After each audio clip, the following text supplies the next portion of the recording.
Hello friends, welcome back to my channel Dhrubatara. এগুলো হলো অ্যাডিনিয়ামের cutting, যেগুলো আমি করেছিলাম ফেব্রুয়ারি শেষের দিকে করে আমি বালির মধ্যে বসিয়েছি। তো এদের সুন্দর এখন রুট বেরিয়ে গেছে, শেকড় সব এসে গেছে। দেখছো গাছগুলো কি সুন্দর হয়েছে। এই গাছগুলো থেকেই আমি অ্যাডিনিয়ামের কাটিংগুলো করেছি। আমার টোটাল 3টে অ্যাডিনিয়াম গাছ ছিল, সেই থেকে কাটিংগুলো করেছিলাম। তো এবার এগুলো বেশ কিছুদিন হয়ে গেছে এবং সুন্দর গাছের গ্রোথও হতে শুরু করেছে, কিছু কিছুতে ফুলও এসে গেছে। তো এবার কাটিংগুলোকে সুন্দর করে রিপোর্টিং করতে হবে। তো সেই জন্য দেখো আমি মাটিটা তৈরি করে নিয়েছি। আমি অ্যাডিনিয়ামের মাটির মধ্যে মিশিয়েছি নিম খোল আর শিংকুচি দিয়ে ভালো করে মিশিয়ে নিয়েছি। এবার একটু স্যাপ দিয়ে দেবো যাতে ফাঙ্গি কোনো অ্যাটাক না হয় এই গাছগুলোতে, কারণ নতুন রিপোর্টিং করব তো সেই জন্য সেটাকেও সামলানো দরকার। তবে অ্যাডিনিয়ামের কাটিংগুলো কিন্তু খুব সুন্দর হয়েছে, প্রায় 25-30টা মতো আমি কাটিং করেছি। তো দেখো এগুলো কিন্তু খুব সুন্দর মানে হয়েছে গাছগুলো। তো আমি সেগুলোকে এবারে রিপোর্টিং করে দেবো। তো এবার স্যাপটাকেও আমি ভালো করে মিশিয়ে নেব মাটির সঙ্গে, তারপরেই এই মাটিটা দিয়ে আমি ওই গাছগুলোকে বসাবো এবং বসাবো 4 থেকে 5 ইঞ্চির টবে, কারণ ওর থেকে ছোট আমার কাছে নেই টব। তো অনেকগুলো 4 থেকে 5 ইঞ্চির টব আমার কাছে আছে, সেই জন্য আর কিনিনি। তো ওগুলোর মধ্যেই কাজটা করে দেব। তো মাটিটা কিন্তু ভালো করে মেশাতে হবে। অনেকে অ্যাডিনিয়ামে অনেক কিছু দেয়, কিন্তু আমি যখন মানে কাটিং করার পর নতুন মানে পুরনো গাছগুলোকেও বসিয়েছিলাম, এই একই উপাদান দিয়ে আমি মাটিটা তৈরি করেছিলাম, কিন্তু খুব ভালো কিন্তু ফুল এসেছে।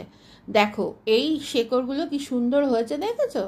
খুব সুন্দর হচ্ছে। বালির মধ্যে আমি করে দিয়েছিলাম, আর ওই রুটের যে পাউডার হয় রুট ডেভেলপমেন্টের, সেইটা দিয়ে লাগিয়ে আমি এটা বসিয়ে দিয়েছিলাম বালির মধ্যে।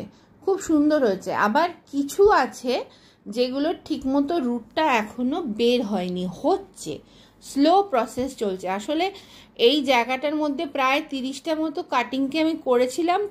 তো কেউ বেশি হয়েছে, আবার কেউ একটু কম গ্রোথ হয়েছে।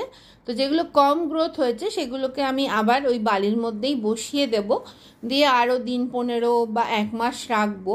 তারপরে আবার দেখবো তুলে ওদের শিকড় টিকড় যদি ঠিকঠাক মতো বেরোয় তখন আবার ওদের রিপোর্টিং করব। দেখো বালির মধ্যে আমি বাকিগুলোকে সবাইকে আবার বসিয়ে দিয়েছি। তো ওরা এর মধ্যেই এখন থাকবে। আর এগুলো হলো যেগুলো রুট সুন্দরভাবে বেরিয়েছে, যেগুলো তোমাদের সাথে শেয়ার করলাম, দেখালাম। খুব সুন্দর রুট বেরিয়েছে কিন্তু। তো অ্যাডিনিয়ামের কাটিং আমি এর আগে কোনোদিন করিনি, এটাই আমার ফার্স্ট টাইম। তো এত সুন্দর হয়েছে সেই জন্য আমার নিজেরও খুব ভালো লাগছে, খুব স্যাটিসফাইড। প্রত্যেকটারই রুট বেশ ভালো বেরিয়েছে, প্রায় 15টা মতো তাদের রুট কিন্তু খুব ভালো মতো বেরিয়ে গেছে। তো এবার চলো এগুলোকে রিপোর্টিং করে দিই। একটুখানি একটা ওই দিয়ে দিয়েছি টবের, ভাঙা টবের দিয়ে আমি গর্তটাকে বন্ধ করে দিলাম যাতে জলটা ঠিকঠাক মতো বেরোয়, মাটিটা যাতে না বেরোয়। দিয়ে এবার এর মধ্যে আমি গাছটাকে বসিয়ে দেব। তো অনেক সময় লাগে, আর এগুলোকে কি হয় খুব যত্ন করে জিনিসগুলো করতে হয়। তো তোমরা কে কে আমার মতো এই অ্যাডিনিয়ামের এবার কাটিং বসিয়েছিলে আমাকে কমেন্ট করে জানাতে ভুলো না, কারণ অ্যাডিনিয়ামে সাধারণত যখন কাটিং করি ওই ফেব্রুয়ারির শেষের দিকেই আমি করি। তো গাছগুলো খুব সুন্দর হয়েছে আমার, যেগুলো কাটিং করেছিলাম, যাদের থেকে এই কাটিংগুলো নিয়েছিলাম। দেখো কিছুটা মাটি দিয়ে এবারে আমি অ্যাডিনিয়ামের যে ডালটা সুন্দর করে বসিয়ে দেবো। তবে আমাদের হ্যান্ডেলটা একটু আস্তে করে করতে হবে যাতে শিকড়ে কোনো চোট না লাগে। দেখো মোটামুটি আমার সবই প্রায় বসানো হয়ে গেছে। ছোট ছোট আরেকটু ছোট গামলা যা পেয়েছি আর কি তাতে করে দিয়েছি।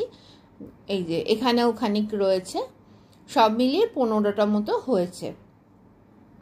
এইগুলোকে আবার পরে আমি এদের বড় হলে তখন আবার দেখা যাবে গামলা চেঞ্জ করার। তো এই যে দেখো এই গাছগুলোর থেকে আমি কাটিংগুলো করেছিলাম, এগুলো অনেক বড় হয়ে গিয়েছিল আমার গাছগুলো, প্রচুর ফুল হচ্ছিল।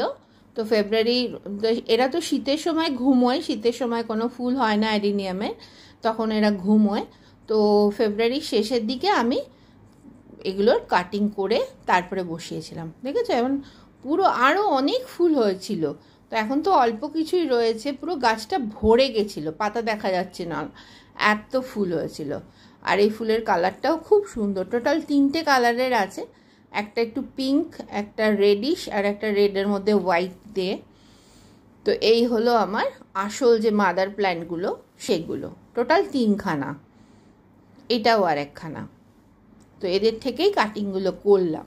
তো তোমরা যদি কোনো গাছের সম্বন্ধীয় কোয়ারিজ থাকে আমাকে কমেন্ট করে জানিও, তোমাদের কেমন লাগলো ভিডিওটা দেখতে সেটাও জানাতে ভুলো না। তাহলে আজ এই অবধি থাক, চলো আবার খুব তাড়াতাড়ি দেখা হবে, ভালো থেকো, টাটা।